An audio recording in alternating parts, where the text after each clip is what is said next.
예, 예, 오늘은 2023년 12월 4일 음력으로는 10월 20일이 되겠습니다. 요 며칠은 날씨가 지금 좀 포근한 것 같습니다. 제가 지금 동영상을 하고 있는 창문에도 햇빛이 따뜻하게 이렇게 들어오고 있는 듯하고요. 또 저 역시도 오늘은 손님이 없이 아침에 좀 편안하게 시간을 좀 보냈습니다. 그러면서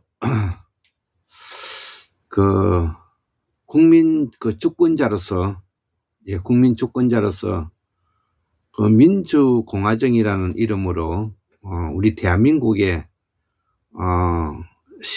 신민된 신분으로 살아간다는 것은 한편으로는 영광이고, 또 어떻게 보면 매우 또 행복한 일이다, 이렇게 말씀드릴 수도 있다고 생각합니다. 왜 그런가 하면 우리 이 조선반도에 살고 있는, 또 이 조선반도를 중심으로 해서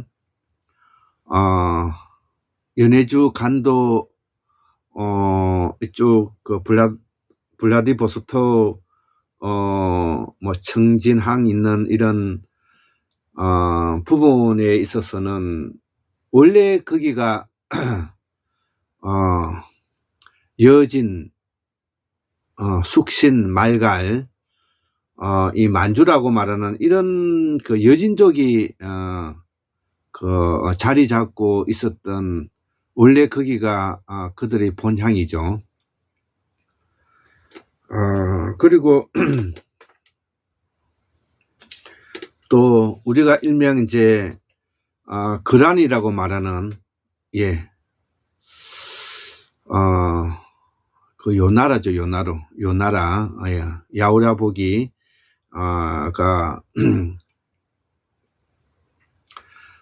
자리 잡고 있었던 곳이 또 우리가 만주를 거쳐서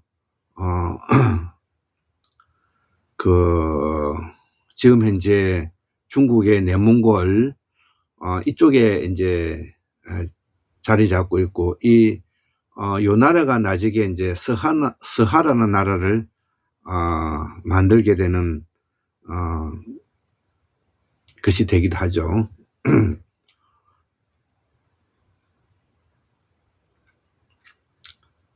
그래서 이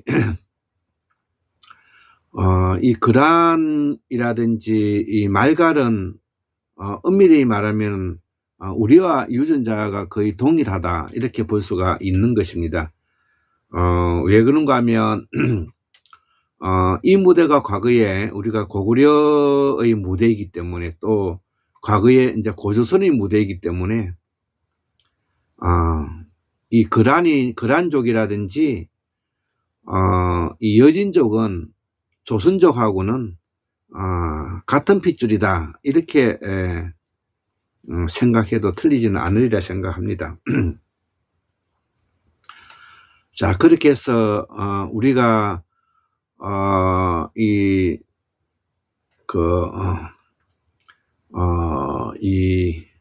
만주 몽골을 중심으로 해서 현재까지 이렇게 그 나라가 이제 있는 것은 이제 몽골이 있고 이제 우리가 조선이 있고요.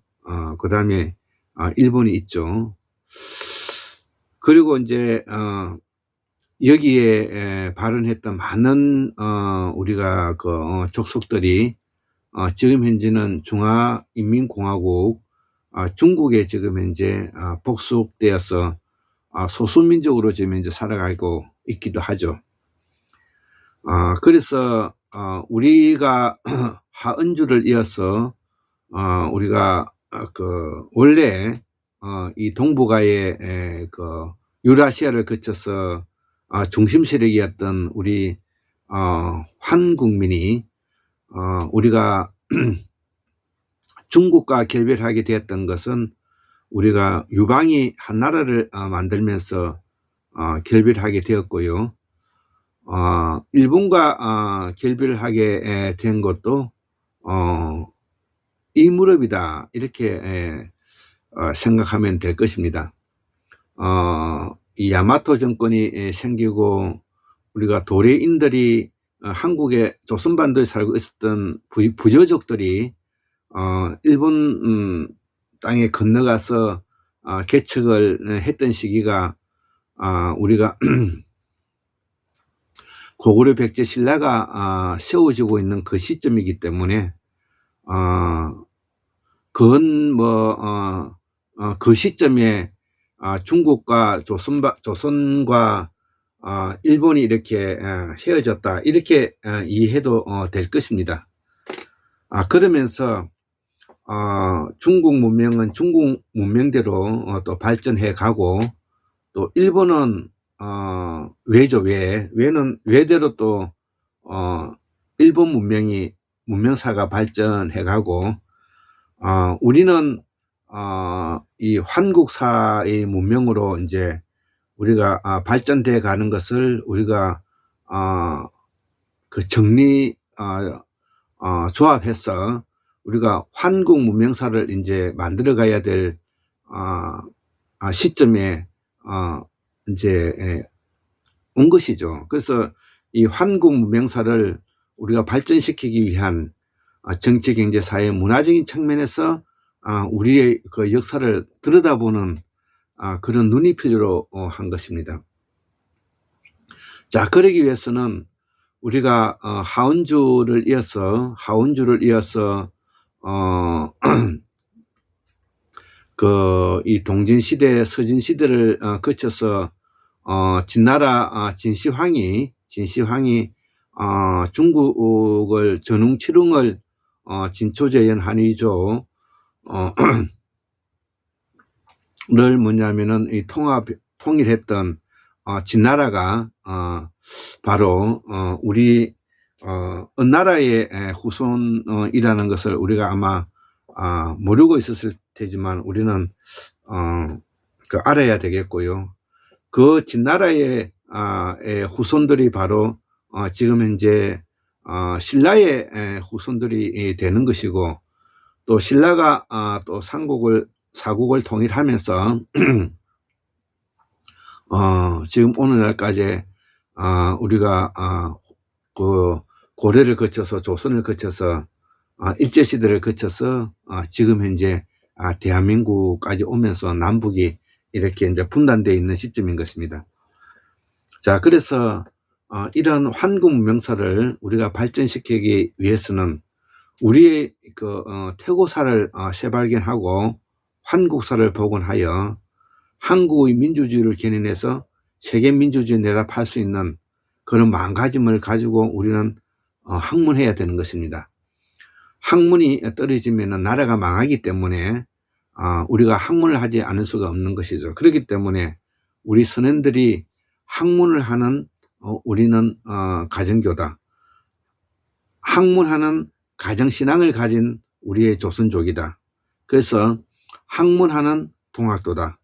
학문하는 가정교 신앙을 가지고 있는 우리들로서는 우리의 한국 문명사를 발전시켜 나가기 위해서는 상고사를 넘어 태고사에까지 지평을 넓혀서 지평을 넓혀서 우리가 공부해서 우리의 을과 혼을 바로 세우고 우리의 역사를 보다 심층적으로 이해할 수 있는 그런 것이 되어야 된다는 것이죠.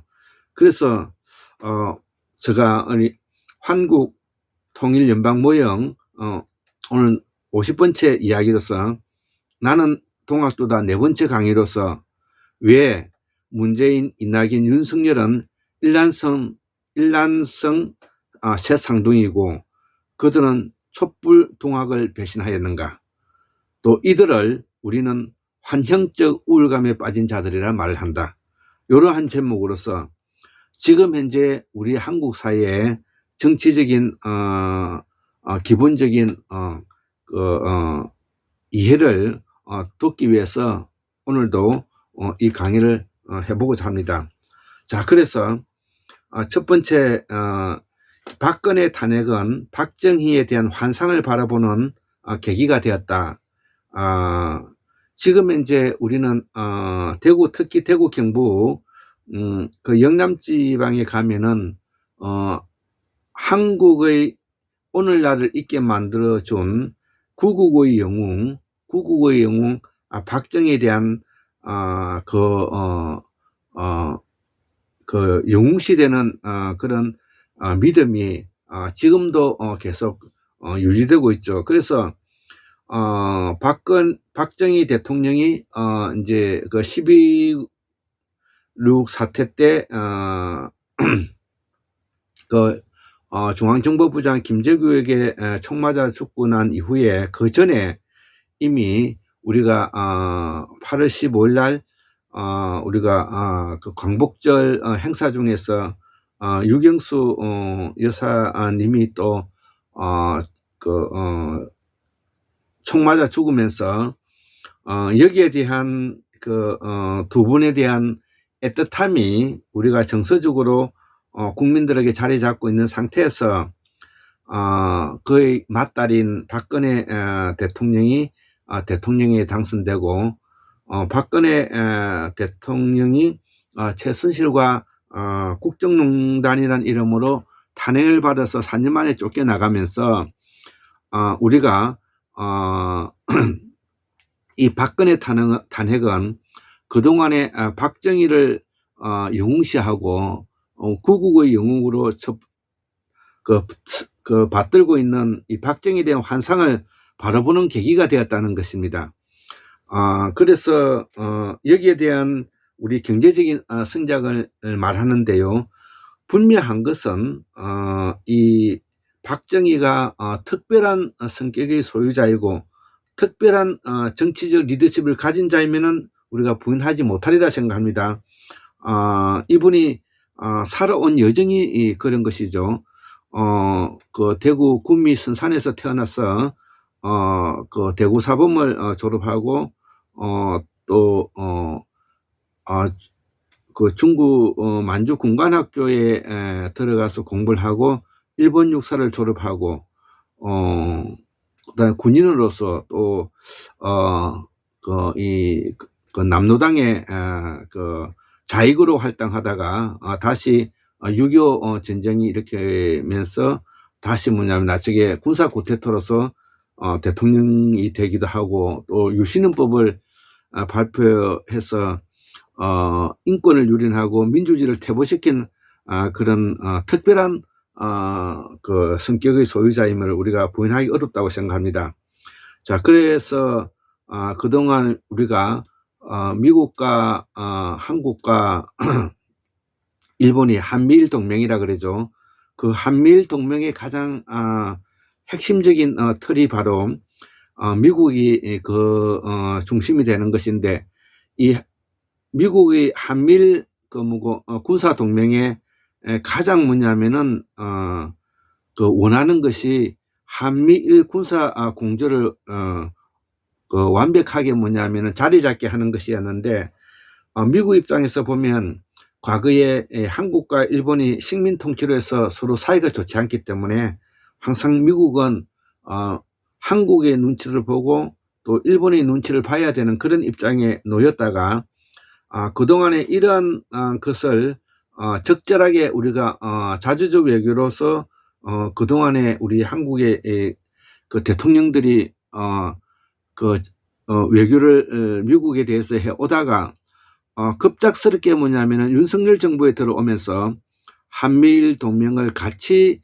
동맹이라는 이름으로 맹목적으로 뭐냐면 사대하는 입장으로 우리가 놓여졌기 때문에 지금 현재 지난 70년 동안에 미군이 들어와서 여기 자리 잡은 지 한 70년 동안에 이 미군들이 가장 완벽한 한일 군사 동맹을 체결하게 되었다는 것에 미국은 아마 지금 현재 행복해할 것입니다. 더불어 일본도 지금 현재 친일 그 정권인 윤석열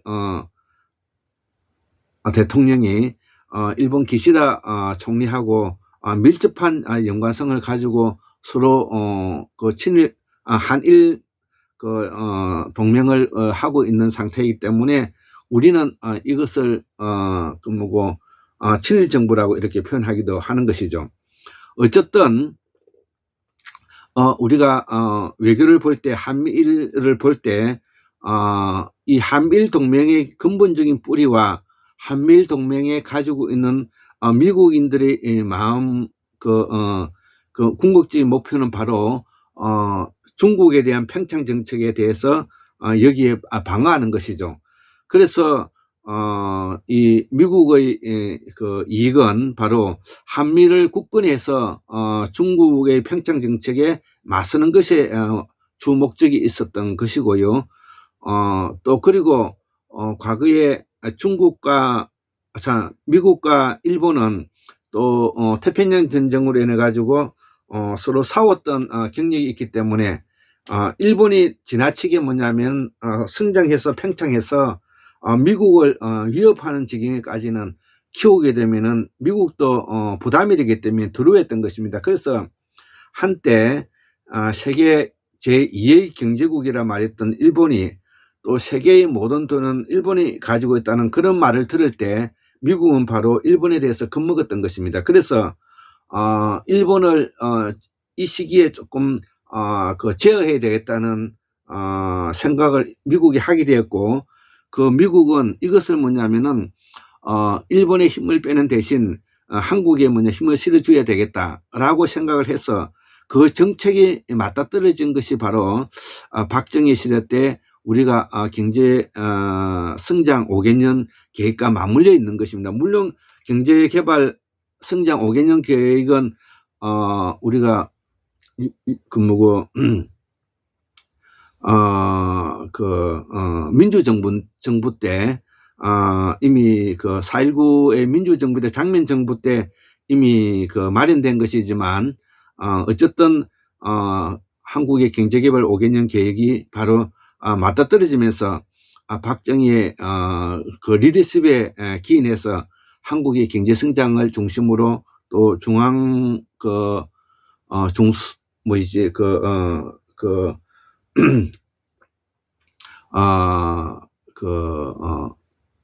일반 소비자 중심이 아니라 중공업 중심으로 한국의 경제 성장을 주도했던 것은 우리가 부인할 수 없는 문제가 있는 것입니다. 자, 그래서 이 박근혜 탄핵은 박정희에 대한 환상을 바라보는 계기가 되었고, 이 박근혜가 이 박정희 대통령에 대한 맞달로서 박근혜가 최순실의 국정농단과 더불어서 박근혜가 쫓겨나가면서 박정희에 대한 환상이 우리가 깨어지는 계기가 되었다. 고로 이 계기는 바로 한국의 민주화가 발전할 수 있는 계기를 만들어 주었고, 그 박근혜 탄핵에 힘입어서 문재인과 이낙연이 같은 진보민주 계열에 있는 더불어민주당이 권력을 잡게 되었고, 인수위가 과정이 없이 탄핵으로 박근혜가 쫓겨났기 때문에 인수위가 없이 바로 문재인 그 정부가 들어서게 되는 계기가 됐던 것이죠. 그래서 이 문재인은 바로 노무현의 친구로서 또 문재인이 그동안에 가지고 있는 그런 어떤 성격으로 인해서 문재인과 이낙연이가 함께 최장기 총리를 하면서 영남 중에서도 특히 불경의 문재인과 그다음에 그 전남 광주를 중심으로 하고 있는 이낙연이와 정세균이 그다음에 박지원을 중심으로 해서 이 권력을 틀어지고 한국의 이 촛불혁명에 대한 촛불동학이라 부르죠. 저는 촛불동학의 정신을 받아들여서 개혁을 할 거라고 믿었지만은 이 문재인과 이낙연, 정세균과 박지원은 결국 뭐냐면은 촛불동학과 촛불혁명을 배신해서 한국의 민주주의에 크나큰 뭐냐면은 걸림돌이 되고만 것이어서 그것은 바로 우리가 개혁을 하지 못함으로 해서 결국은 우리 한국 사회가 그동안에 누적되어 있는 70년 동안에 누적되어 있는 한국의 정치의 경제적인 문제점을 전혀 해결하지 못하는 그런 타이밍을 잃어버림으로써 이 문재인이가 바로 이낙연과 더불어서 정세균, 박지원과 더불어서 4대 이 한국의 진보민주계를 말아먹은 놈들이다. 이렇게 저는 이제 보는 것이죠. 그 중에서도 특히 이 이낙연이가 더 문제인데 이 이낙연이와 문재인이 가장 큰 특질이 바로 가난하게 태어나가지고 공부 잘해가지고 좋은 대학을 나오고 그 다음에 사자 돌림에 사법시험을 합격해가지고 변호사도 되고 기자도 되고 했던 이런 놈들인데 이들이 뭐냐면은 자기가 정치를 해야 되는 이유를 가지는 그런 비전과 방향성 목표를 잃어버림으로 인해서 결국은 자기 사익 추구와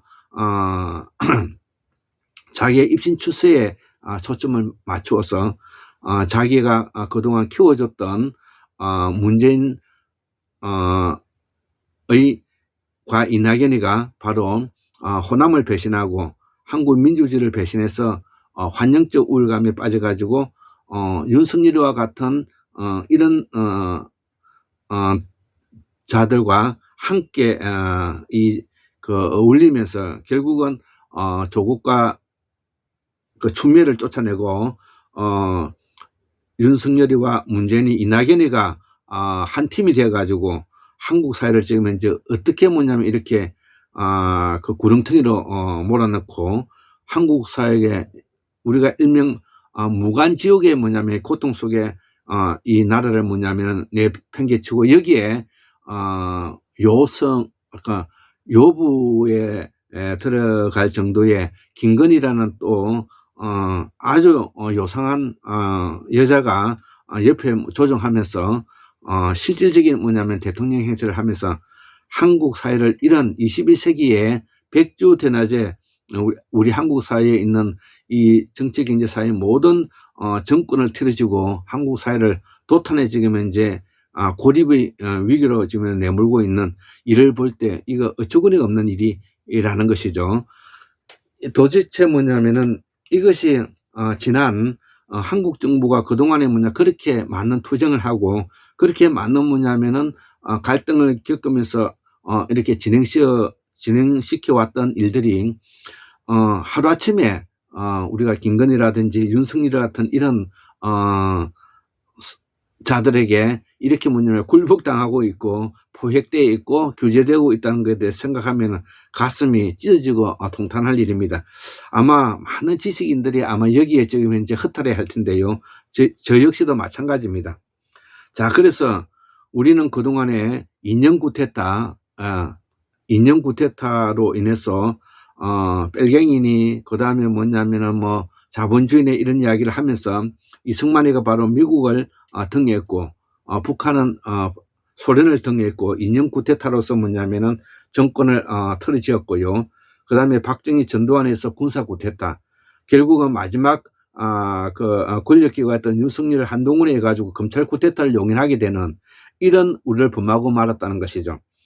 이러한 뭐냐면은 우리를 범하게 만들었던 원인을 제공했던 사람이 바로 누구냐? 문재인과 이낙연이다. 좀 더 폭을 넓히면 정세균이와 박지원이, 좀 더 폭을 넓히면 대통령 비서실장이었던 노영민이라든지, 그 다음에 진보민주계를 대표했던 정의당의 심상정이라든지 기타 국회의장 박병승이, 김진표 뭐 이런 자들이라는 것이죠. 자, 그래서 이런 사람들을 생각하면은 우리는 지금 현재 뭐냐면 아주 분통이 터져서 지금 현재 아마 가슴이 아마 폭발할 지경인 것입니다.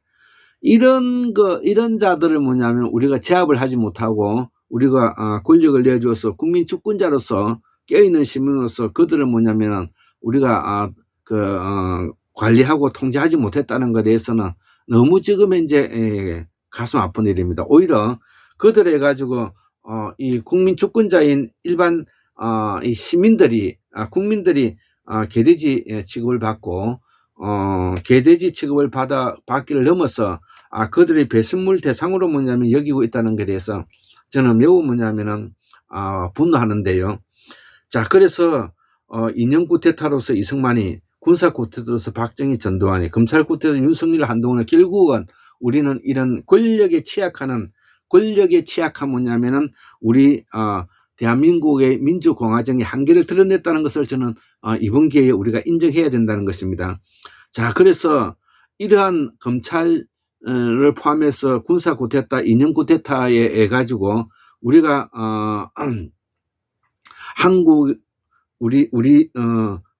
대한민국의 민주공화정이 무너지고 있는 이 모습을 보면서 우리는 다시 한번 이런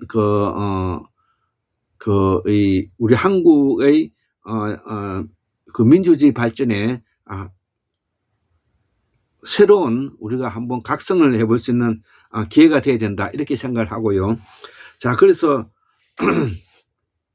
이러한 문제점에 대해서 우리는 왜 그러면 이렇게 되었을까? 그것은 바로 우리 최동석 인사조직연구소장님의 이 고견을 들어보면 우리는 국가 인사조직에 대한 지식이 전무하다는 것입니다. 즉, 그래서 국가 인사조직에 대한 지식이 전무하기 때문에 이것을 적절하게 방어하고 이것을 적절하게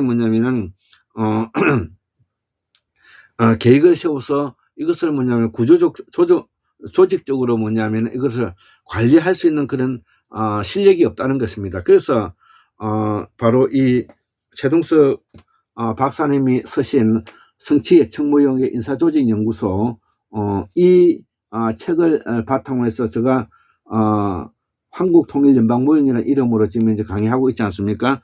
이 통일연방모형이 바로 그래서 나온 말인데요.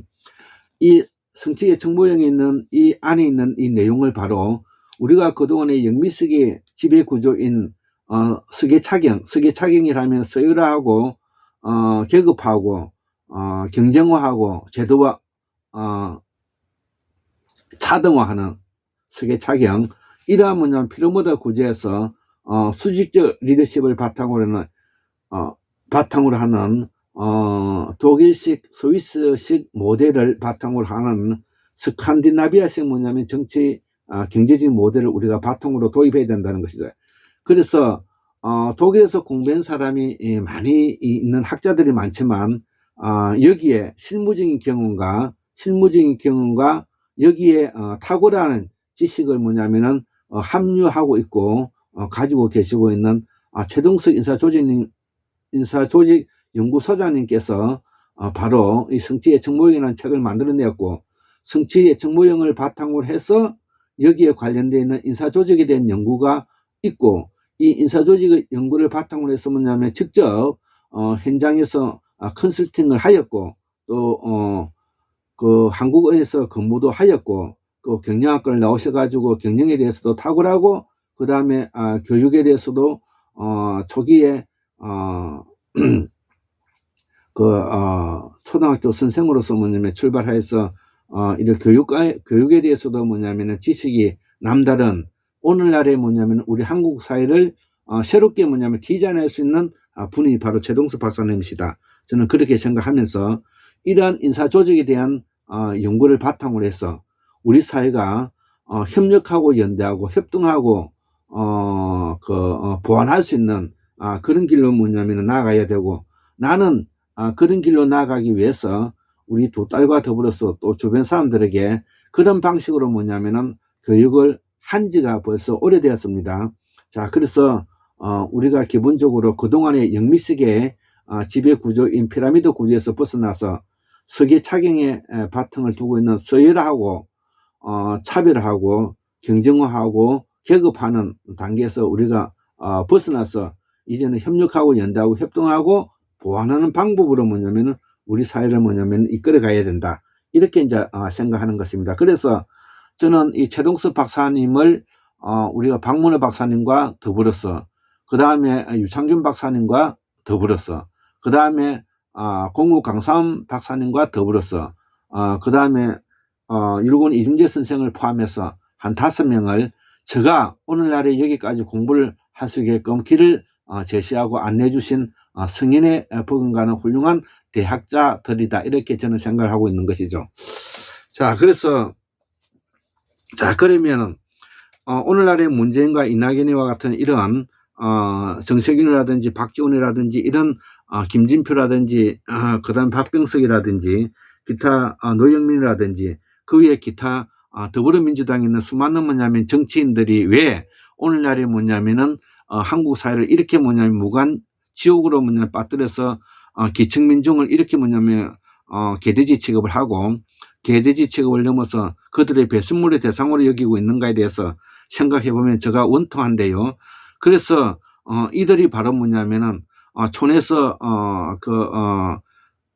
자라가지고 공부 잘해가지고 출세하는 관료 사회와 관료 에리트가 됐는데 이 관료 에리트가 되고 또 한쪽 분야에서는 뭐냐면은 학생 운동을 하고 이래가지고 이들이 뭐냐면은 모두 다 한국 사회의 모순점과 한국 사회의 개혁을 뭐냐면은 저버리고 그 위에 있는 저들보다 신분이 높은 소위 말하는 자본 카르텔 돈 있는 놈들과 붙어가지고 이 관료 에리트들이 뭐냐면은 그들까지 아웅하면서 한국 사회를 이렇게 뭐냐면은 도탄에 빠뜨리게 만들었다는 것입니다. 그래서 이 오늘날의 한국 사회를 이렇게 만들어 나왔던 수많은 시골에서 고무신 신고 사람말 짊어지고 올려가지고 그 뭐냐면은 건설 현장에서 공장에서 땀 흘려 이래가지고 오늘날 한국이 불을 만들었던 것을 대기업에 있는 자본 카르텔이 다 가져가고 대기업에 있는 자본 카르텔이 가장 어렵고 힘들 때는 국민 세금으로 그 회사를 살려주고 그 다음에 공부 잘했던 놈들은 많은 혜택을 줘가지고 사무관이나 그 다음에 그 뭐고 서기관에 준하는 혜택을 주면서 의사, 검사, 판사, 변호사, 그 다음에 목사를 포함해 가지고 온갖 사자들이 우리 한국 사회의 혜택을 받으면서 오늘날까지 그들이 관료 엘리트들로서 위에 있는 놈들랑 뭐냐면은 그 흉내내면서 그들에게 뭐냐면 포획되고 규제됨으로 인해 가지고 그 밑에 있는 기층민중의 중산층을 무너뜨리고 기층민족을 억압하는 지경에 놓여 가지고 우리 지금 현재 윤석열 정부 들어와 가지고는 기층민족이 고통에 뭐냐면은 아픔이 너무나 뭐냐면 큰 상태에 도달하게 되었다는 것입니다. 자, 그래서 지난 이러한 바탕을 만들었던 것이 바로 돈과 자식 출세에 환장을 해버렸기 때문에 이들이 무엇이 정의롭고 무엇이 공정하고 무엇이 옳고 그르고 무엇이 윤리적이고 무엇이 도덕적이며 우리 사회가 어떻게 문명사적으로 발전해 나가야 된다는 것에 대해서는 전혀 뭐냐면 생각하지 않고 돈과 자식 출세에 환장해 가지고 이들이 뭐냐면 미쳐버려 가지고 이들 이제 뭐 소셜 패스를 넘어가고 사이코패스가 되어 있는 지경에 이르렀다는 거예요. 그래서 이제는 서로를 믿지 못할 뿐만 아니라 빈익빈 부익 부려서 위에 있는 돈 가진 놈들은 돈 없는 사람들을 뭐냐면은 마치 옛날에 그 노비처럼 생각하고 하인처럼 대하는 것이 오늘날의 풍토라는 것이죠. 그래서 그러한 부분에 대한 그 부분을 우리가 잘 적나라하게 알 수 있었던 것이 바로 지난 3, 4년 동안의 코로나 전국에 그렇게 많은 중소기업뿐만 아니라 서민들이 고통스러워 있을 때도 이 부자놈들이 뭐냐면 자본 카르텔이나 대기업들이 돈 한 100조 정도를 모아가지고 국민에게 뭐냐면 이 어려움을 뭐냐면 극복해 줄 수 있는 그 길을 거르지 않고 오로지 입싹 닦고 저거들 뭐냐면은 양복 입고 얼굴에 화장품 바르고 그 다음에 차 좋은 거 타고 골프 치면서 저거들만 뭐냐면 좋은 집에서 번들이하게 살고 있는 그 모습을 생각하면 제가 역겨울 지경인데요.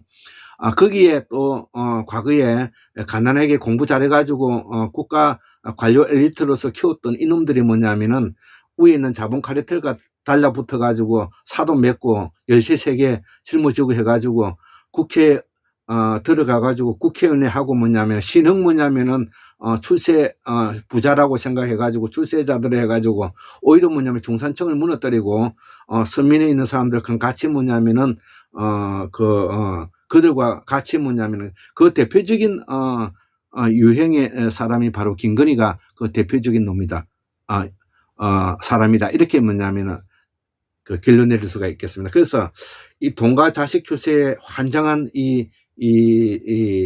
그 일 때문에 오늘날에 뭐냐면은 이 한국 사회에 개혁을 하지 못하는 계기를 만들었고, 여기에서 무슨 벗어나지 못하면은 우리는 안 된다. 그렇기 때문에 우리가 인사조직연구소의 최동석 박사님의 성취의 정보영을 바탕으로 해서 앞으로 통일연방모형을 바탕으로 해서 우리가 한국사를 복원해 가지고 태고사를 재발견해서 우리 한국의 민주주의를 새롭게 견인할 수 있도록 우리가 노력해 나가야 된다. 그러기 위해서는 저 역시 이제 60이 다 되어버리고 말았는데 밑에 있는 바로 우리 자식들이 중에서 딸 아들 중에서 뭐냐면 앞으로 훌륭하고 똑똑한 인재들이 발굴되지 않고서는 한국의 미래가 저는 점쳐지지 않는다, 이런 생각을 하면서 이제 마지막 뭐냐면 기회조차 우리가 놓치게 만들었던 이 문재인과 이낙연과 정세균과 박지원이 같은 이런 환영적 우울감에 빠져서 그들만이 뭐냐면은 출세하고 그들만이 뭐냐면은 집에 가문의 영광으로 뭐냐면은 그 누대에 걸쳐서 자랑할 수 있는 입장만 뭐냐면은 만들고 그 밑에 있는 서민과 기층 민중들은 거의 과거에 노비 취급하고 하인 취급하는 이런 계급적인 뭐냐면 갈등을 첨예화시켰던 장본인의 이 문재인과 이낙연이가 서 있다고 생각하면 제가 가슴이 찢어진다 이거죠. 자, 그래서 오늘은 네 번째로서 나는 통학도다 네 번째 강의로서 오늘 우리 한국 사회에 어떤 처지에 놓여져 있는지를 제가 한번 설명해 보았습니다. 74,142년 1960년 2023년 12월 4일 월요일 한국문명학술은 골장게임 돼서 올립니다. 예, 감사합니다.